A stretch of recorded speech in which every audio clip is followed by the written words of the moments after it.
Human, un podcast radio dédié à l'actualité et aux grands enjeux internationaux au travers du regard des acteurs de l'humanitaire.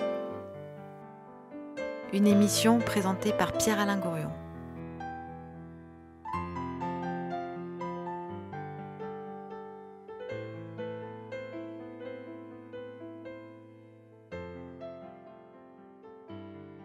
Bonjour à toutes et à tous. Human, en effet. Human, toi l'homme, que fais-tu pour ta planète ? Alors, dans notre dialogue citoyen, nous recevons aujourd'hui un grand témoin, l'un de ces fondateurs d'organisations non gouvernementales, les fameuses ONG, qui est directeur des urgences chez Handicap International. Jean-Pierre Delomier, bonjour. Bonjour. Voilà, merci d'être avec nous pour évoquer les sujets qui nous concernent, qui nous touchent, qui sont avec nous. Alors, je l'ai dit, vous êtes un fondateur. Vous êtes un fondateur d'une organisation internationale qui s'appelait Atlas Logistique. C'était en quelle année ? C'était précisément en 1991, au moment de l'éclatement de l'ex-Yougoslavie. Même si les statuts n'ont été déposés qu'en 1992, mais la réalité des actions que nous avons entreprises, nous les avons faites en tant que citoyens d'abord, et je pense que ça rejoint tout à fait l'objet de cette émission. Alors comment ça se passe pour vous ? Qu'est-ce qui fait que vous décidez de créer une ONG ? Et vous créez quoi ? Elle faisait quoi cette ONG ? Alors en fait, nous avons ce qui nous réunissait, d'abord nous étions plusieurs cofondateurs, c'était, je pèse le mot quand je l'utilise, l'amour de la logistique. Ce qui peut paraître tout à fait étrange, mais quand on le constate sur le terrain, parce qu'en fait, ce qui nous a aussi réunis... C'est-à-dire que vous aimiez les camions, c'est ça ? Oui, les camions, surtout, je dirais, la gestion des flux. Nous nous sommes rencontrés au Mali, alors que nous étions les uns les autres expatriés pour d'autres ONG, Médecins du Monde, Vétérinaires sans frontières, par exemple, à la fin des années 80, et que nous avons souvent constaté que lorsque vous êtes en 5e région du Mali, que vous supervisez un programme de vaccination du bétail, si votre Land Rover, je cite la marque aujourd'hui, puisque à l'époque c'était les autos que nous utilisions, si votre Land Rover est en panne, eh bien il n'y a plus de projet. Ah oui. Et puis l'acheminement des pièces détachées qui viennent d'Europe au fin fond du Tanezrouf, c'est très compliqué. Entre le moment de la commande, le moment où on reçoit la pièce ici en France, le moment où on l'envoie sur le terrain, elle arrive à Bamako et ensuite depuis Bamako, il faut la rendre sur les sites des projets et ça c'est compliqué. Donc nous avons aussi pensé que les problèmes auxquels nous faisions face au sein d'ONG, de vétérinaires ou de médecins étaient sans doute des problèmes auxquels faisaient face d'autres organisations. Donc finalement derrière tout ceci, c'était aussi l'idée de mutualiser ce que nous aimions. Alors oui, c'est aussi des camions, il ne faut pas se voiler la face, des voitures, de la mécanique, finalement quelque chose comme rehausser un service qui est indispensable pour que médecins, à l'époque, vétérinaires, ce que je disais tout à l'heure, puissent réellement accomplir leur mission. Puis ensuite, on peut largement l'élargir au système des organisations de la société civile ou des organisations internationales qui travaillent sur l'ensemble de ces terrains. Et c'était ça le projet Atlas. C'était sortir d'un petit cercle d'initiés pour l'ouvrir à un plus grand cercle de spécialistes de la solidarité internationale. Comme si, en quelque sorte, dans une entreprise classique, on va faire un parallèle, peut-être tout au long de cette émission, eh bien, le chef d'entreprise décidait de décentraliser la mécanique, le parc automobile sur l'extérieur, sur une organisation extérieure. C'est un petit peu ça, non ? Tout à fait. Et là, vous êtes sur des concepts que nous manions en 2018-2019, que nous appelons la localisation de l'aide, c'est-à-dire l'importance de ne pas arriver avec nos propres moyens, d'être en capacité d'utiliser ou d'optimiser les moyens existants.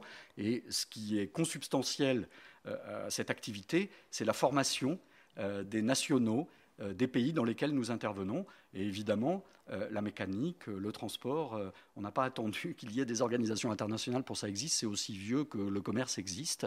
Ensuite, c'est comment nous utilisons cette expertise pour la mettre au service d'autre chose que le commerce, puisque là, nous parlons quand même, et je reviens sur l'esprit qui anime cet entretien, qui est en effet le soutien que nous pouvons apporter à des gens qui se trouvent à un moment donné en très grande vulnérabilité. Voilà, parce que c'est bien sûr la base de la mission. Alors on va parler logistique, parce que cette ONG que vous créez en 91, elle est autour de la logistique, mais bien sûr, cette logistique, elle est au service d'une cause. En fait, nous sommes, c'est pour ça que j'apprécie l'entrée par la logistique. Nous étions donc d'abord des logisticiens, pour faire simple, mais c'est vrai qu'ensuite, nous nous sommes plutôt embarqués sur ce que nous appelons l'action humanitaire, les réponses d'urgence. Et donc ce n'est pas anodin qu'un terrain comme l'ex-Yougoslavie, en pleine partition, soit devenu celui sur lequel une expertise comme la nôtre, qui plus est internationale, avait tout bon sens, tenant compte du fait qu'il ne fallait être ni bosniaque, ni croate, ni serbe, ni monténégrin pour intervenir sur cette zone-là. Donc en fait, il fallait ne pas être bosniaque. Absolument, oui. Puisqu'en fait, il fallait ne pas être l'une des nationalités concernées. Absolument. Donc les tensions étant ce qu'elles étaient, importantes, là, c'est pas nécessairement quelque chose que nous avons retrouvé par la suite. Nous avions des camions étrangers, nous avions des chauffeurs étrangers, nous avions des équipes d'expatriés qui faisaient ce que plus tard nous ferons sur d'autres crises, mais avec, par exemple, au Rwanda, au moment du génocide en 1994, que nous avons fait avec des camions rwandais, des camions tanzaniens, des camions congolais et des personnels issus des pays dans lesquels nous travaillions à cette époque, en 1994. Donc je fais bien cette distinction entre cette nécessité d'internationaliser selon une crise en particulier. Voilà, mais alors je ne suis pas sûr d'avoir parfaitement bien compris. Est-ce qu'il est préférable d'utiliser des personnels du pays même, parce que ce sont des bons pilotes, parce que c'est rendre hommage à leurs compétences, etc. Ou est-ce que c'est préférable d'avoir des étrangers parce que le bosniaque, par exemple, ou le monténégrin ne vont pas forcément être d'accord si jamais il y a quelqu'un qui est un ennemi, en quelque sorte, et qui pilote le camion? En fait, on a commencé par l'exception. Oui. Donc, alors l'exception, c'est quoi? L'exception, c'est l'internationalisation d'un service qu'on peut complètement optimiser au sein des pays dans lesquels nous sommes.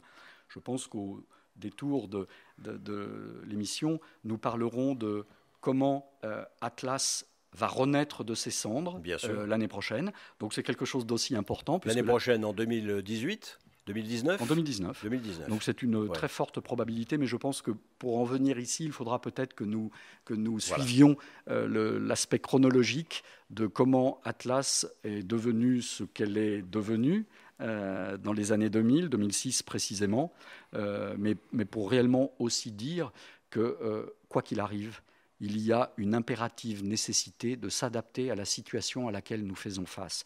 Donc on n'est pas dans la logique de « je suis capable de prévoir les 3 ou 4 scénarios de ce qui pourrait arriver » et ensuite je déroule une méthode absolument spécifique que j'aurais préparée et que je connaîtrais par cœur. C'est cette capacité de s'adapter, de faire face à des situations exceptionnelles, toutes différentes les unes des autres. On ne démarre pas, on ne débarque pas dans un pays avec un plan préétabli. On regarde la réalité, on regarde ce qui se passe, on regarde les horreurs, parce qu'il y a beaucoup d'horreurs, bien sûr, on va en parler aussi sans doute. Et on adapte son comportement et voilà, à la situation. Tout à fait. C'est quelque chose que nous appelons, je ne suis pas sûr que le mot soit tout à fait acceptable, mais c'est l'acceptance, justement, ou l'acceptation. C'est justement la capacité que nous avons, en tant qu'organisation internationale, à préalablement nous faire connaître des pays, des citoyens, des pays dans lesquels nous pourrions être amenés à intervenir. Donc ça veut dire aussi avoir la capacité à faire un mapping. Je vais les subdiviser. Mapping en français une cartographie. Ouais. Je vais les subdiviser en 2 catégories. Les pays qui sont susceptibles d'être frappés par une catastrophe écologique, et les pays qui sont susceptibles d'être frappés par une catastrophe humaine, ou qui le sont, les exemples aujourd'hui du Yémen, de la Syrie et autres. Abondent, bien sûr, parce que le monde est en feu. Le monde est en feu perpétuellement et on n'a pas l'impression que ce feu va se calmer. Alors je ne sais pas si vous êtes des pompiers, mais en tous les cas, le feu est là. En fait, justement, nous ne sommes pas des pompiers. Et c'est peut-être la différence qu'on peut aussi... c'est un très bon exemple pour illustrer ce que nous disions juste avant. C'est que si on prend l'exemple d'une catastrophe écologique, d'un tremblement de terre par exemple, le premier temps, qui est celui des toutes premières heures de sauvetage, eh bien là, il y a des professionnels qui ont des plans préétablis, qui savent qu'ils doivent intervenir avec des chiens, avec une expertise extrêmement précise à ce moment donné. Et ils savent qu'au bout de X jours, toute vie qui n'aura pas été retrouvée, sauvée, eh bien, sera perdue. C'est là qu'interviennent les acteurs qui, entre ce chaos dû à un événement spécifique et les perspectives qu'on pourra peut-être donner dans le futur, eh bien, c'est tout cet espace-temps que nous essayons d'occuper entre quelques jours après cette catastrophe, dans le cas d'une catastrophe écologique, et quelques mois ou quelques années avant que justement nous ayons été en capacité de faire croître les compétences locales. Voilà, alors revenons à votre rôle de fondateur. C'est sur cette base-là que je vous ai invité. Et encore une fois, merci d'être avec nous et de déblayer le terrain en quelque sorte, puisque vous êtes un homme de la logistique, c'est parfait. Donc, comment ça se passe, cette création de Atlas Logistique? Vous m'avez dit, vous vous rencontrez avec un certain nombre de copains, vous travaillez dans des organisations importantes, de médecins à l'époque, on est dans les années 89, et puis vous vous rencontrez au Mali, et il vous apparaît que voilà, une organisation qui tourne autour de la logistique, c'est quelque chose de pertinent. Comment ça se passe? Est-ce que vous êtes bien accepté? Comment vous construisez ce projet? Parce que c'est important de dire aux jeunes aujourd'hui, voilà, on pouvait construire des projets, mais on peut aussi en construire aujourd'hui. On terminera peut-être de cette manière-là. Tout à fait, et c'est effectivement le message que nous devons laisser à nos auditeurs, évidemment. Je dirais quand même qu'avant d'être une histoire de logistique, c'est d'abord une histoire d'hommes. Et d'ailleurs, vous l'avez dit dans votre propos, en rappelant des cofondateurs, Pierre-Jean Vignan et Hervé Dubois, qui, avec moi, donc, ont fondé cette organisation Atlas Logistique. C'est d'abord cette histoire, c'est d'abord une histoire humaine.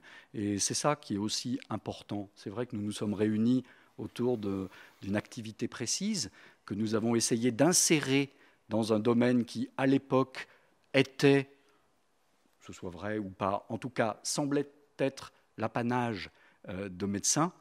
Eh bien, nous avons décidé de dépasser cette hypothèse en leur proposant, justement, de gérer pour eux quelque chose qui, sans doute, n'était pas leur priorité maximum. Et en fait, nous avions, à cette époque, nous n'avons jamais eu les moyens de le faire, mais nous avions écrit un petit storyboard de comment nous pourrions présenter ce que nous faisions au grand public. Et en fait, c'était juste un plan fixe sur un moteur de voiture, capot levé, avec les mains d'un médecin. On se rend compte, le plan s'élargit de plus en plus. On voit que c'est un médecin, il est en tenue blanche, il a un stéthoscope. Ouais. La voiture est donc a priori en panne. Et il ne connaît rien à la mécanique, c'est ça? Il est au milieu du désert, il a les manches remontées et il est juste là. Il est nul. Il n'y arrive pas. Et en fait, l'accroche que l'agence avec laquelle nous avions travaillé avait trouvé pour nous, c'était donner à ce médecin toute l'aide humanitaire dont il a besoin. Donc, quelque part, c'était certes un peu prétentieux, mais il fallait aussi, à ce moment-là, faire sa place. Donc, c'était de dire eh bien, tout ce qui contribue à l'atteinte de vos objectifs, mais qui n'est pas l'expertise que vous avez en propre, vous, médecins, eh bien, nous pouvons vous l'offrir. Et donc, Atlas encapsulerait cette expertise-là. Comment est-ce que vous êtes reçu par les médecins à cette époque? C'est-à-dire par Médecins du Monde, etc. et Médecins sans frontières, c'est ça? C'est là où c'est une histoire d'hommes. Ouais. Et donc, nous sommes... Atlas a existé grâce à des organisations comme Médecins du Monde. Donc, il faut juste le dire sans embâche, mais aussi parce que nous étions dans cette proximité, dans cette humanité qui faisait que nous nous connaissions et que quelque part, il leur appartient aussi de pousser ceux qui expriment la volonté d'accomplir une initiative, de pousser à le faire. Et ça a été tout à fait le parti pris de la direction de Médecins du Monde à ce moment-là. C'était qui à l'époque? Alors, il s'avère que les choses ont été facilitées parce que Michel Brugière, qui était le directeur général de Médecins du Monde à cette époque, était de fait un médecin de campagne qui était en mission à la même époque que celle que j'évoquais tout à l'heure, où il était chef de mission au Mali à ce moment-là. Donc les connexions se sont faites, encore une fois, une histoire d'homme, les connexions se sont faites avant. Naturellement, il vous faisait confiance. Quoi. Nonobstant les parcours individuels de chacun d'entre nous, puisque lui, 5 ou 6 ans après cette expatriation, se retrouve directeur général de Médecins du Monde. Et nous retrouvons en posture de créer, de monter une initiative que nous avons choisi de créer sous la forme d'une organisation non gouvernementale. D'accord. Donc une bonne réception quand vous créez cette organisation. On va rentrer ensuite dans le détail de cette organisation. On va se demander comment vous l'avez gérée, comment on gère le matériel, comment on gère les hommes, comment on gère l'adaptation au terrain. Mais auparavant, on vous a suggéré de nous indiquer quelques musiques et vous nous avez dit « Je veux du Ramble On » avec Led Zeppelin. Écoutez.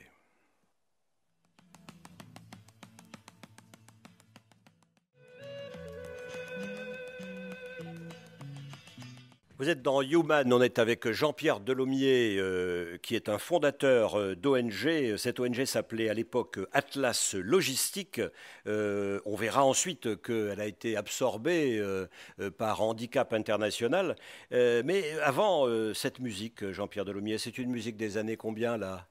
On est à la fin des années 60, mais surtout, elle correspond en effet à quelque chose. Lorsque vous m'avez demandé de choisir quelques artistes, c'était la connexion qu'il y a, c'est que dans le temps, ça existait déjà. C'était une musique qu'on écoutait dans les camions, qu'on écoutait en partant, donc quelque part. Mais elle existait avant elle-même dans ma vie à moi, par l'appétit que j'ai pour découvrir à la fois des choses comme celle-ci, qui sont anciennes et qui sans doute sont aussi des phares pour tout un tas de musiciens que j'écoute avec grand plaisir aujourd'hui. Quand vous allez sur le terrain, parfois, vous pouvez établir un contact par la musique avec les gens du coin ?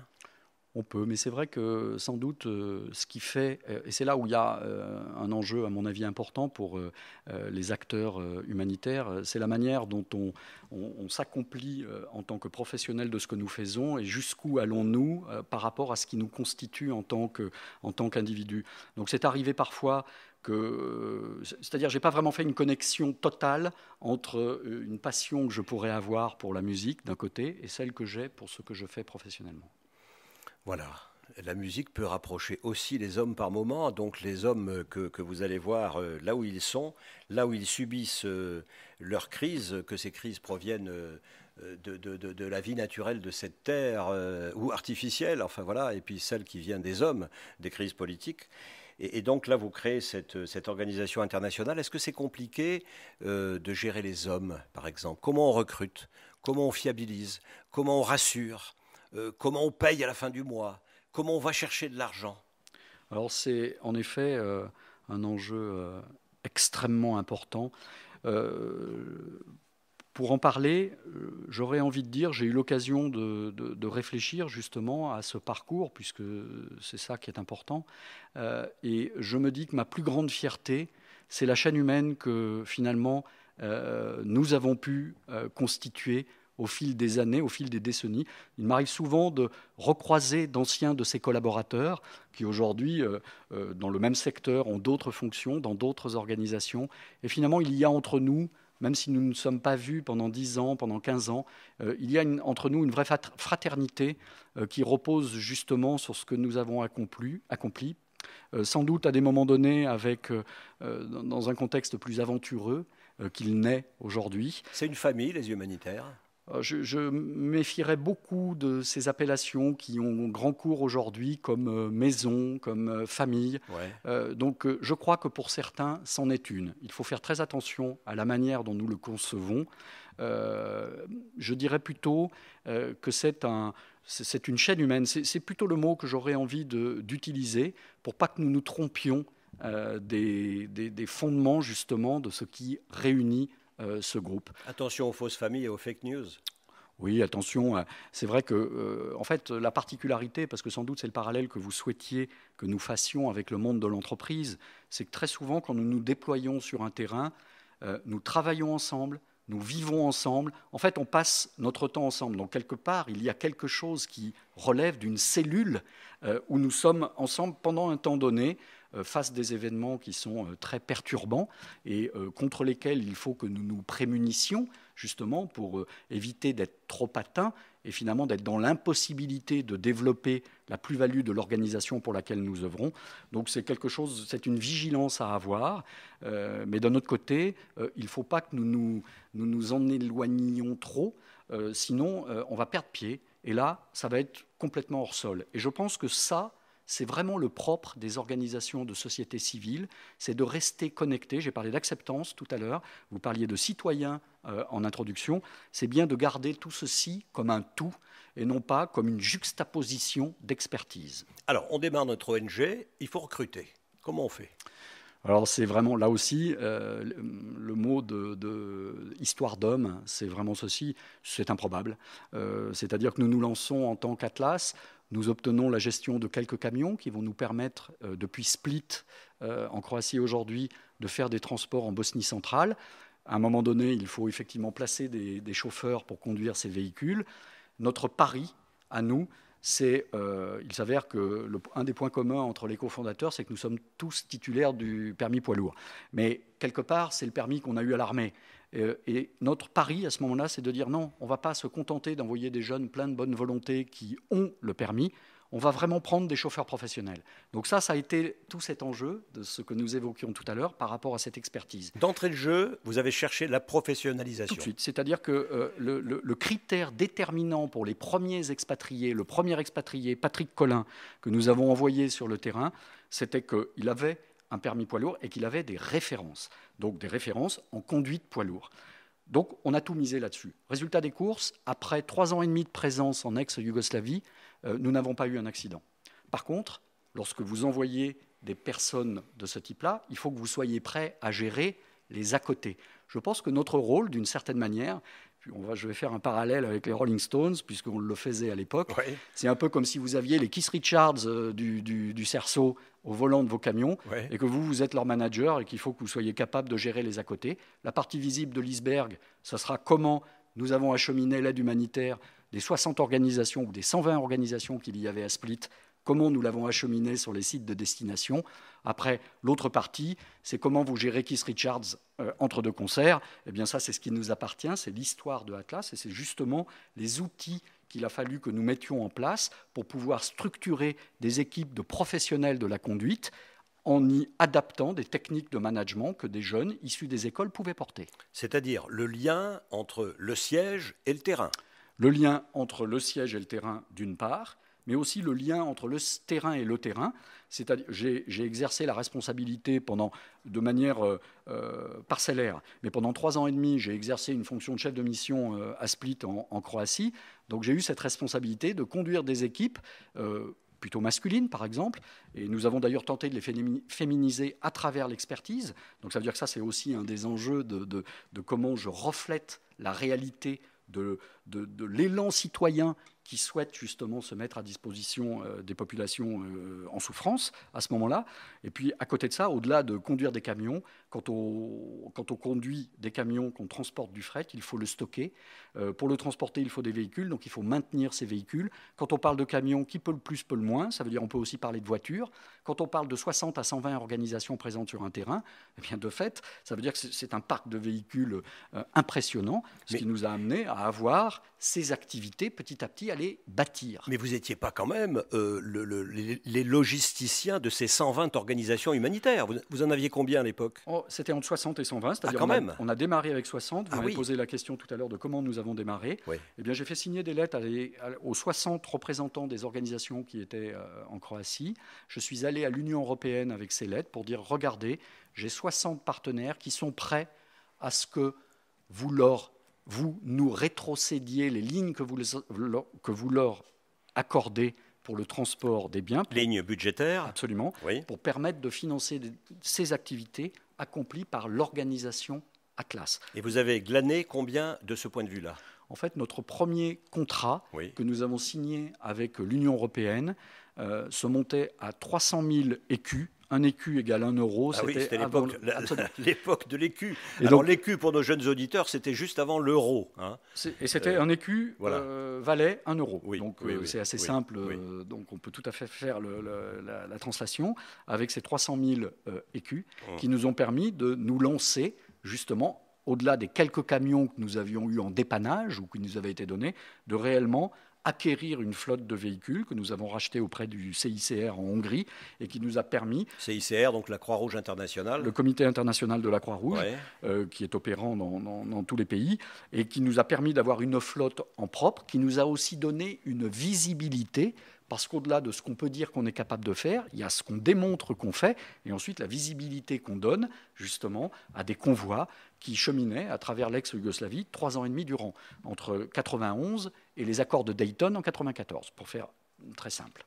Voilà. Et donc, est-ce que ça a été difficile? Est-ce qu'il a fallu se battre? Est-ce que c'est compliqué d'obtenir à l'époque de l'Union européenne, dont ça va être bien sûr un des éléments de la politique extérieure, on y reviendra sans doute tout au long de nos émissions, la politique extérieure quelque part de l'Europe, c'est aussi les éléments humanitaires. Donc, est-ce que c'est difficile à l'époque d'obtenir leur accord et d'obtenir cet argent? Franchement, tenant compte de la manière dont on a amorcé, c'est-à-dire être capable de démontrer d'abord, plutôt que de dire « voilà sur le papier ce qu'on va faire si vous nous financez ». Le fait d'avoir été capable, grâce justement à des soutiens d'ici, de là, de développer un embryon d'activité qui préfigurait ce que nous étions en capacité de faire, c'était beaucoup plus facile. Parce que quelque part, c'est un peu comme si on avait la maison témoin, oui. et qu'on pouvait dire, au-delà du projet que nous vous proposons sur le papier, il y a ce que nous faisons, et regardez, une soixantaine d'organisations avec lesquelles vous travaillez peuvent en témoigner. Donc, voilà. Quelque part, ça aide. Donc, ça a été relativement... Je veux dire, ça a été difficile dans la conception et la manière de le faire, mais...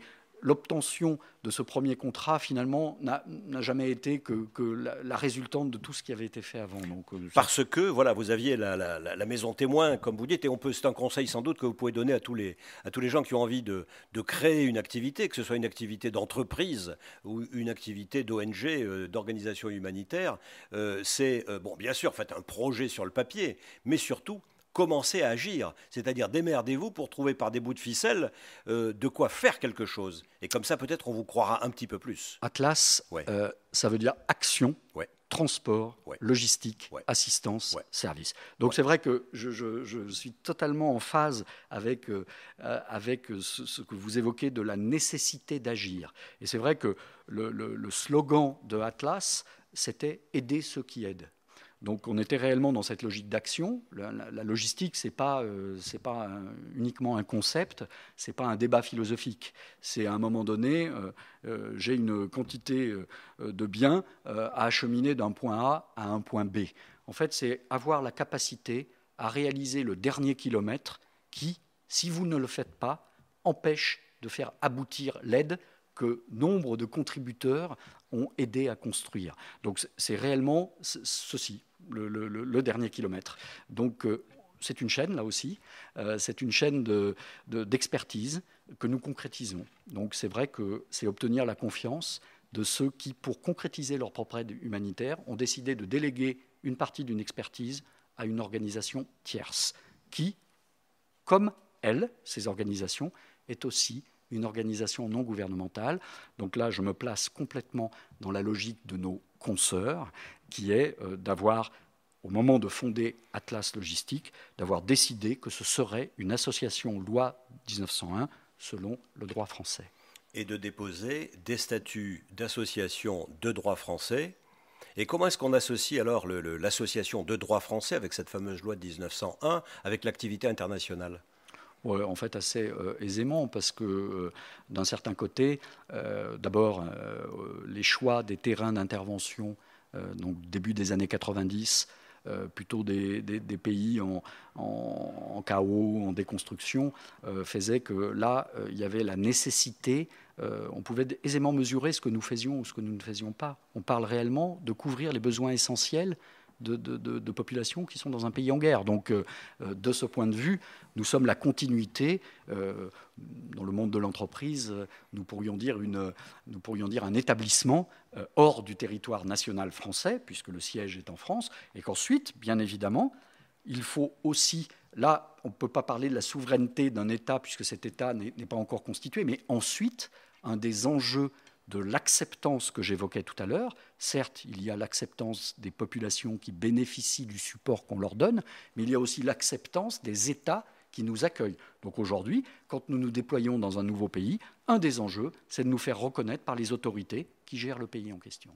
Voilà, on est entre la population, les États, la société civile Et apparaît donc à cette époque eh bien, un nouvel acteur international à côté des États, à côté des grandes organisations internationales type ONU, qui sont ces organisations non gouvernementales qui aujourd'hui, en 2019, font partie bien sûr du paysage politique, humanitaire, économique. Alors les statues, vous les boulonnez pour pas qu'on vous pique votre truc? En fait, on l'a fait. Alors ici, Ouais. évidemment, il y aurait On beaucoup... boulonne comment? Bon, là encore une fois, nous sommes un petit peu des novices. Donc, de fait, on va à l'INPI en l'occurrence. On dépose Institut dans les national de la classes- propriété industrielle. Absolument. Ouais. On dépose dans les classes qu'on estime être celles qui sont les domaines dans lesquels nous interviendrons. Ensuite, on essaye de faire une communication vis-à-vis de la communauté des aidants, puisque pour nous, c'est plus tard que la question de la notoriété vis-à-vis du grand public s'est posée. Et nous avons répondu « no way », pas d'issue. Donc nous avons décidé Pas d'issue à quoi? à la capacité qu'on aurait eue à construire la notoriété d'une organisation naissante vis-à-vis du grand public. D'accord. Parce que, encore une fois... Est-ce que c'était nécessaire au demeurant, puisque vous étiez sous-traitant d'une certaine manière des grandes organisations? Justement, pour sortir de cette logique qui nous rendait dépendants des financements institutionnels, c'était une vraie question de savoir si, comme Médecins du Monde en France, comme Médecins sans frontières, comme Handicap International, nous avions de la place pour bâtir une notoriété particulière qui nous aurait permis de gagner une certaine indépendance. Ah, indépendance financière à l'égard de vos bailleurs dont vous étiez les sous-traitants. Oui, alors on n'utilise pas le terme de sous-traitant. Pardon. Non, mais parce que non, mais c'est pas politiquement correct, je sais, mais c'est un peu ça quand même. C'est surtout, c'est pas la réalité. Pourquoi? Parce que, en tout cas, à cette époque-là, c'était pas nécessairement la réalité. Nous avions une obligation de moyens, nous n'avions pas une obligation de résultat. Donc c'est là où il y a une différence, à mon avis, importante. Attention, je parle bien des années 90. Alors on va quand même préciser, obligation de moyens, le médecin, on est obligé de faire, on est obligé de soigner, mais on n'est pas obligé de guérir. Et obligation de résultat, on est un garagiste. Et si j'amène mon véhicule à un garage, eh ben, il faut que, voilà, parce qu'il ne freine pas, il faut que mon véhicule freine. Si votre garage est attaqué par une partie prenante au conflit, qu'est-ce que vous faites? C'est-à-dire vous imposez à vos équipiers d'aller bosser quand même. Vous avez parlé tout à l'heure de la gestion des ressources humaines, qui était un fait important. Et si je devais essayer de l'éclairer par une entrée en particulier, c'est la sécurité des collaborateurs. Je veux pouvoir regarder en face le collaborateur pour lui dire « voilà les conditions de sécurité dans lesquelles tu vas travailler, et si demain il y a un problème, et c'est arrivé, et que je suis face à sa famille, et qu'il a été arrêté, il a été enlevé, je veux juste pouvoir dire que j'ai pris toutes les mesures pour garantir autant que possible sa sécurité. » Ça, c'est toute la difficulté de savoir à partir de quand je sauve des vies et à partir de quand je mets en danger d'autres vies. Donc ça, c'est quelque chose qui m'a préoccupé jour et nuit toute ma vie d'acteur humanitaire. Est-ce qu'il vous est arrivé, Jean-Pierre Delomier, pardon pour cette question, d'avoir un mort et de regretter de ne pas avoir fait ou d'avoir fait quelque chose? Là, non. Donc, de fait, sur les terrains sur lesquels nous sommes intervenus, nous avons d'abord pas été confrontés à la situation que vous décrivez. Je parle bien d'un mort en opération. Donc c'est une situation que je n'ai pas connue. Par contre, nous avons été confrontés à des disparitions temporaires de collaborateurs. Ça veut dire qu'à partir du moment où vous vous projetez dans ce qui peut être arrivé, bien évidemment, c'est un scénario que vous imaginez.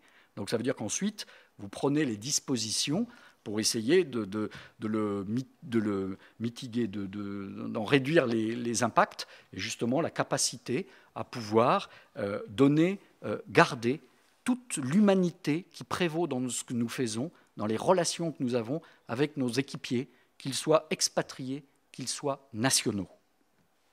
Allez, on va se détendre, parce que là on évoquait des sujets un peu difficiles, des disparitions, des enlèvements, des morts potentielles. On va aller dans une terre un peu bénie, Maryland, avec The Good, The Bad and The Queen.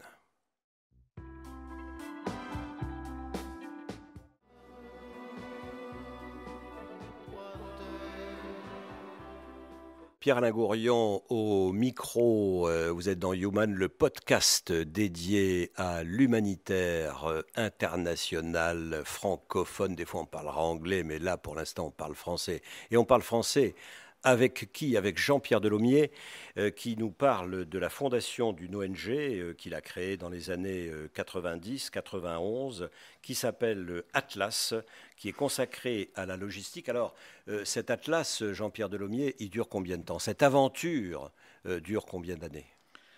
Alors, si je peux me permettre, on a évoqué un point important qui était celui des fondations. Je me considère comme un cofondateur. Oui, pardon. Et c'est vrai que, oui. Si je le dis, c'est que dans justement la thématique de ce que nous évoquions tout à l'heure, la chaîne humaine, Human, je pense que c'est aussi important de le rappeler. L'association Atlas Logistique, donc, qui a été fondée officiellement en 92, a rejoint une grande sœur, Handicap International, en juin 2006. Donc ça lui donne 14 ans et demi d'existence, un petit peu plus tenant compte que les activités avaient démarré dès l'apparition des tensions en ex-Yougoslavie, donc c'était en mai 91. Donc tout ça pour dire c'est une quinzaine d'années, c'est une tranche de vie de 15 ans. Qui va donc de 91 à 2006, c'est-à-dire, si on balise par des événements internationaux et par des crises humanitaires, la crise de l'ex-Yougoslavie jusqu'à... De la crise de l'ex-Yougoslavie jusqu'au tsunami en Indonésie, Thaïlande, Sri Lanka.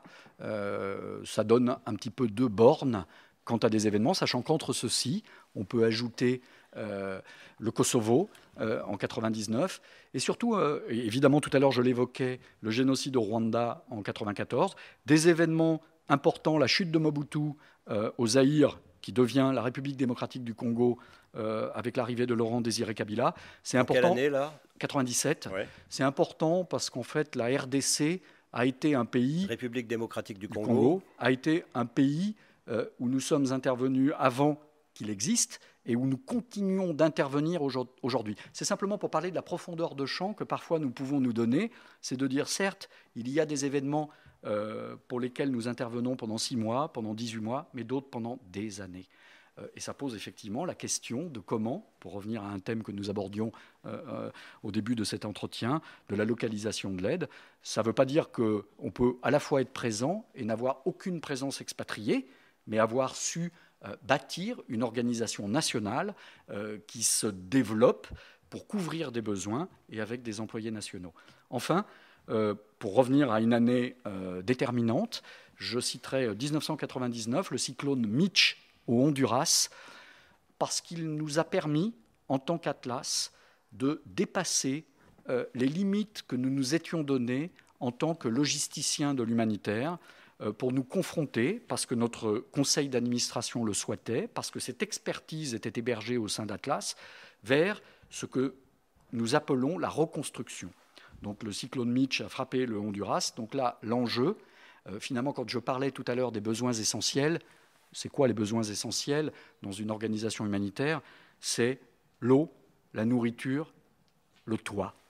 Vous savez ce qui est bien avec les organisations humanitaires, moi qui plonge dans cet univers depuis peu de temps, c'est qu'on revient justement à des choses de base, à des choses essentielles, c'est-à-dire la relation, c'est-à-dire le partage, c'est-à-dire qu'est-ce que je respire, qu'est-ce que je mange, ce que vous dites actuellement, l'eau. Parce qu'on oublie ça. Et c'est finalement, face à ce dénuement-là, quand tout est détruit, quelles qu'en soient les raisons, c'est bien les besoins essentiels. Donc vous l'avez complètement qualifié, vous l'avez illustré, et c'est en effet ce qui se passe quand on est confronté à ces situations. Et forcément, il y a peut-être une notion que j'ajouterais à celle-ci, c'est celle de la vulnérabilité. De fait, c'est comment faire en sorte que des personnes qui, avant ces événements, étaient sans doute déjà vulnérables, le sont plus encore après ceci, et comment on veille à leur réintégration dans les dispositifs qui seront mis en place à l'issue et des catastrophes écologiques et des crises humaines. Donc, vous interveniez sur l'urgence, vous allez intervenir à partir de cette époque également dans la durée sur la reconstruction? Alors, dans une durée qui est relative, là, puisque vous appréciez les concepts que nous pouvons manier, il en est un que j'ajouterai à ceux que vous évoquez tout à l'heure, c'est l'habitat transitionnel. Ça veut dire que c'est difficile de... Quand on parle d'habitat, on parle de foncier, on parle de tout un tas de choses qui, quand on arrive dans un pays en première intention pour couvrir les besoins essentiels que nous évoquions tout à l'heure, quand on parle de reconstruction, on est dans ce que nous appelons, nous, dans notre jargon humanitaire, la post-urgence. Donc, urgence, post-urgence, reconstruction, développement. C'est ce processus-là que, d'une certaine manière, nous incarnons un temps donné. J'aime bien ce mot incarner, parce que quelque part, il dit aussi que ce n'est pas qu'une question de méthodo, une question de processus ou une question de guide technique. C'est réellement une question, là aussi, une histoire d'humains qui, à un moment donné, vont être en capacité d'essayer d'incarner correctement ces concepts que nous manions ici pour les adapter à une situation donnée, dans un contexte donné, après un événement donné. Donc ça, c'est quelque chose qui, pour moi, est aussi important. Donc je disais habitat transitionnel, parce qu'en fait, on va s'inscrire malgré tout dans un temps assez court, qui est rapidement redonner un toit à des personnes qui, après un tsunami, qui, après un tremblement de terre, l'ont perdu. Mais ça va être difficile de nous inscrire dans une durée qui le justifierait. Ça veut dire qu'à un moment donné aussi, les autorités nationales doivent reprendre en charge cette situation pour être en mesure de le concevoir sur des plans quinquennaux ou plus directement. Donc c'est cette participation, nous sommes une amorce. Voilà, et alors cet habitat transitionnel, vous le gérez vous-même ou vous le faites gérer par exemple, des organisations, des ONG d'architectes, d'ingénieurs, etc. Comment vous faites? Alors, en fait, un enjeu important, quand tout à l'heure je me positionnais par rapport à ce que nous pouvons offrir quand nous intervenons dans un pays, un enjeu extrêmement important pour Atlas et pour nombre d'organisations qui interviennent, c'est le fait d'employer directement les personnes qui contribuent à la réalisation des objectifs. Pourquoi ? Pour que l'argent dont nous bénéficions soit directement injecté dans les communautés et que ça puisse rejaillir en un salaire pour une personne qui a peut-être perdu son bien, qui va contribuer à la reconstruction de la zone qui a été touchée. Et donc on injecte les financements que nous recevons. Ça veut dire que sur des opérations comme celle-ci, nous avions parfois 1500 employés. Ça serait parfois plus facile. Ah oui, 1500. Oui, parfois 1500 employés. Sur un terrain d'opération. Absolument. Oui. Ce qui veut dire que ça serait plus facile de le sous-traiter, de dire je vais prendre une entreprise, je lance un appel d'offres, je sélectionne la plus qualifiée, simplement pour être sûr qu'on va appliquer dans toute la longueur les principes que nous défendons, eh bien nous allons les employer. Alors évidemment, ça crée aussi une administration beaucoup plus lourde. Et oui, et puis vous faites 36 métiers à la fois. En fait, c'est là où justement... Vous êtes des chefs d'orchestre. D'une certaine manière, oui. Nous sommes des assembliers. Oui. C'est le bon mot. Ensembliers. Assembliers. Vous assemblez, comme une voiture. Quelque part, ça veut dire que, tiens, ça, je sais faire. Tiens, ça, je sais qu'un tel sait faire. Et je peux me porter caution de l'expertise qu'il apportera. Ça, c'est absolument pas dans le paysage. Qu'est-ce qu'on fait ? On est créatif. On fait venir. On cherche. Exemple. Sur la reconstruction, quand on parle de reconstruction, on peut imaginer qu'il y a un certain nombre d'activités selon le terrain sur lequel nous intervenons, que nous ne sommes pas nécessairement en maîtrise. Deuxièmement, chaque reconstruction est différente parce qu'on intervient après le tremblement de terre en 2003 à Boumerdès, autre date importante pour Atlas, en Algérie. En Algérie. Tremblement de terre à Boumerdès en combien 2003. 2003. Où, justement, après le tsunami, les habitats sont d'abord des habitats locaux. Ça veut dire que la maison que nous reconstruisons à Boumerdès ou à Délice en Algérie, ce n'est pas la même que celle que nous faisons à Banda Aceh, à Sumatra. Donc ça veut dire que là, il faut s'imprégner de cette réalité, de voir que les pignons qui sont posés sur les maisons indonésiennes, c'est le fronton de la maison, c'est quelque chose de très particulier et qu'il y a un artisanat local qui est complètement en capacité de le faire. Donc là, identifier un atelier qui sait faire et qui a la capacité de produire en quantité, puisqu'évidemment, quand on parle de nombre de personnes qui se retrouvent sans logement, il faut être capable d'assurer les cadences. En matière d'habitat transitionnel, vous cherchez, même là, à vous adapter aux mœurs locales, aux mœurs du pays. Ça veut dire que quelque part... C'est pas des tentes, quoi, forcément. Surtout pas. Ça veut dire que ça peut être une tente le premier jour, mais très vite, en fait, on a à conjuguer deux impératifs. Celui de faire en sorte que les gens ne restent pas sous tente longtemps, mais aussi celui de faire qu'on appréhende correctement la problématique globalement dite du foncier, c'est-à-dire qu'on ne se met pas à bâtir rapidement des habitats transitionnels sur des terrains dont nous ne connaîtrions pas la propriété. Donc ça veut dire que là, il y a un petit temps qui fait que souvent, la vie sous tente dure un petit peu plus que ce qu'on aurait souhaité, le temps pour nous d'appréhender correctement où nous allons décider de construire. Et ça peut durer quelques mois. C'est ce qu'on pourrait considérer comme étant du retard quand on le regarde avec les yeux de l'urgencier qui dit « Ah, mais vous ne les avez pas encore relogés ». Mais quand on le regarde avec la profondeur de champ de l'acteur expérimenté quelques années après, vous avez carrément bien fait de faire comme ça. Parce qu'aujourd'hui, l'habitat transitionnel que vous avez bâti a permis de grandir. Je suis retourné quelques années après, 5 ans après le tremblement de terre à Haïti, et j'ai pu voir que les habitats transitionnels que nous avions construits dans les mornes ont évolué pour devenir des maisons durables, agrandies, rééquipées. Vous voulez dire sur la base de ce qui avait été construit Absolument. À l'époque? Absolument. On a agrandi, on a amélioré, etc. Absolument. En fonction de son revenu, en fonction de... C'est intéressant aussi du point de vue, j'allais dire presque architectural, Absolument. cette affaire-là. Ça l'aide à plus d'un titre. Oui. En effet. Voilà. Alors, on revient à la musique. On est dans les années, par exemple, de David Bowie avec Signet Committee.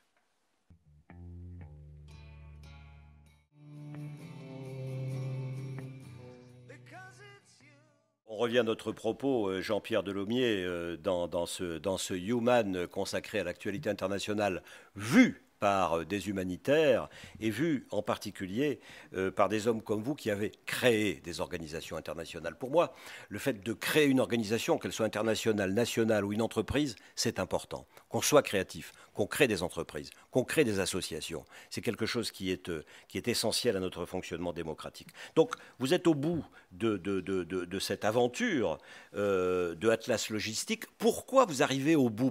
Qu'est-ce qui fait que vous décidez d'arrêter cette activité, ou plutôt de l'intégrer dans une autre organisation? Tout à fait, c'est deux choses. La première, et c'est très en lien avec notre propos d'aujourd'hui, j'ai insisté tout à l'heure sur le terme de cofondateur, et pour moi, quelque part, la question de juste avant cette fusion avec Handicap International, nous avons tenu un conseil d'administration pour décider de cette fusion, et on a demandé une suspension de séance, et j'ai juste pris un quart d'heure avec les deux autres cofondateurs qui avaient commencé à vaquer à d'autres occupations et quelques personnes clés. Et je leur ai demandé, si vous revenez maintenant dans le dispositif, on arrête tout de la fusion et on repart. Donc quelque part, un élément qui pour moi a été important, c'est jusqu'au dernier moment, vous avez hésité?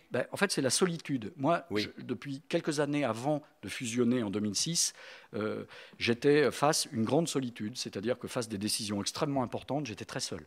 Et je pense que j'avais envie de faire poursuivre cette aventure humaine que j'évoquais tout à l'heure. Exemple de décision très importante, pardon de vous couper. Une décision très importante, c'est décider de fermer nos activités dans un pays ou de les poursuivre. C'est une décision extrêmement lourde de sens qui peut avoir des impacts multiples. Et là, le conseil d'administration ne suffit pas. C'est souvent ils sont un peu loin. Ils sont à la fois très présents. On avait un conseil d'administration très fort. Je tiens aussi à mentionner que pendant 10 ans, nous avons été soutenus par Pierre Berger, qui a alloué de manière récurrente pendant 10 ans une somme d'argent qui nous a permis aussi d'avoir un siège digne de ce nom. Donc je crois qu'aujourd'hui, il faut aussi lui rendre hommage, parce que grâce à lui, ceci a pu exister. Et le conseil d'administration, il se réunit tous les trimestres, et quand on travaille dans ce secteur de l'urgence humanitaire, on a des décisions à prendre tous les jours. Donc ça ne veut pas dire qu'il était omni-absent, bien au contraire, mais il y a des moments où on préférerait, quand on a eu l'habitude de gérer cette initiative 10 années durant avec des cofondateurs et avec des gens qui étaient omniprésents ici, on préférerait avoir cet échange. La deuxième chose, c'est la problématique financière, en effet. C'est qu'étant tributaire des fonds institutionnels majoritairement, pour pouvoir donner de la visibilité à mes collaborateurs permanents, je souhaitais que nous nous rapprochions d'une organisation qui avait cette capacité à avoir une collecte privée qui était non connectée sur le volume d'activité en tant que tel. Alors en français, ça veut dire quoi tout ça? Ça veut dire que Handicap International est une organisation qui collecte auprès du public de l'argent, et qui fait qu'une partie de son budget ne dépend pas de la réalité des opérations qu'elle accomplit sur des financements institutionnels. Alors qu'auparavant, dans Atlas, vous n'étiez que sur du financement institutionnel. 100% fonds institutionnels, si ce n'est le soutien de Pierre Berger. Donc, à l'intérieur de Handicap International aujourd'hui, puisque je le rappelle, vous êtes directeur des urgences, c'est pas rien, de Handicap International. Handicap International, ça représente quel chiffre d'affaires annuel ? Handicap International, c'est un peu plus de 170 millions d'euros de budget annuel. Voilà, bon, une bonne PME déjà, consacrée et dédiée à l'humanitaire et au handicap et au développement. Voilà, donc le pitch, la raison pour laquelle vous faites évoluer, vous intégrez votre organisation que vous avez créée, Atlas, à l'intérieur de Handicap International, c'est aussi ça, c'est aussi le fait que dans Handicap, il y a des donateurs privés que vous allez chercher par des moyens publicitaires que nous connaissons, dont on reparlera dans une autre émission. Mais restons sur notre sujet et concluons par rapport à ça. Conclure, c'est quoi, Jean-Pierre Delaumier, quand on vous dit « il vous reste 1 minute » De toute façon, nous ne conclurons jamais, puisque nous parlons de quelque chose qui, hélas, la question pourrait être à quel moment nous allons disparaître du paysage, puisqu'on n'aura plus besoin de nous. C'est absolument pas le cas. Ce que j'espère aujourd'hui, c'est que nous puissions continuer, comme nous l'avons fait ces 12 dernières années avec Handicap International, c'est à apporter la capacité à résoudre les problématiques logistiques des autres confrères, comme nous le fîmes 25 ans auparavant, et de peut-être faire réémerger l'initiative Atlas au sein de Handicap International pour mutualiser le service logistique au service de la communauté des aidants, comme nous le fîmes en 91 en ex-Yougoslavie. Donc de poursuivre cette activité de plateforme logistique, de stockage et de maintenance mécanique, sans doute aussi un petit peu de réhabilitation d'ouvrages légers. Et de le faire à la fois dans le monde humanitaire francophone et le monde humanitaire anglophone, dont il faudra bien un jour que nous parlions aussi. Il faudra sans doute que nous parlions de l'évolution de comment les citoyens peuvent s'impliquer justement face les situations auxquelles nous faisons face. Et aujourd'hui, il y a quand même un recentrage en Europe autour de ce qui se passe en Europe même. Donc ça veut dire que là aussi, il faudra qu'on fasse évoluer non pas notre expertise, mais les contextes dans lesquels nous l'exerçons. Jean-Pierre Delaumier, merci de ce chemin que vous nous avez aidé à faire. J'ai appris moi-même énormément de choses dans cet entretien et j'espère que nos auditeurs, bien sûr, en feront autant. Merci de vos retours. Merci à vous d'avoir accepté cet entretien. À bientôt. Salut. Merci de m'avoir invité. Merci. Voilà, pour un autre Human, un autre jour sur un autre thème. Ciao.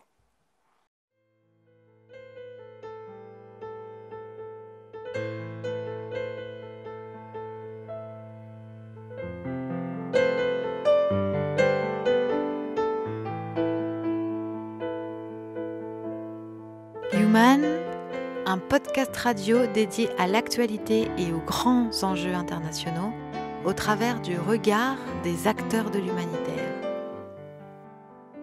Une émission présentée par Pierre-Alain Gourion.